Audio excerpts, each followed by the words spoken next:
U.S. President Donald Trump has ended his trip to Asia after a much-anticipated summit in Hanoi with the Democratic People's Republic of Korea's leader Kim Jong-un did not produce an agreement. But his Secretary of State, Mike Pompeo, did not immediately leave the region.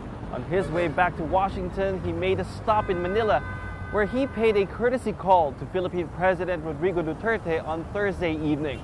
Though the meeting was short, but according to the U.S. State Department, counterterrorism was among the issues discussed.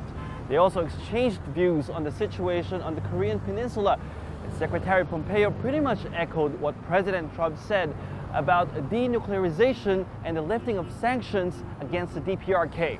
They were pretty expansive with respect to what they were prepared to do at Yongbyon, but there were still not complete clarity with respect to the full scope of what it is they were prepared to offer. It's one of the reasons I hope we can get back so that we can put some definition around that.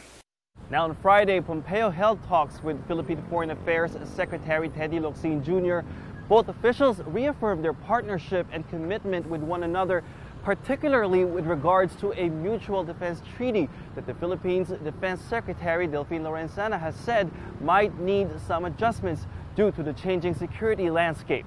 They will respond depending on the circumstances, but we are very assured, we're very confident that the United States has, in the words of Secretary Pompeo and the words of President Trump to our president, we have your back.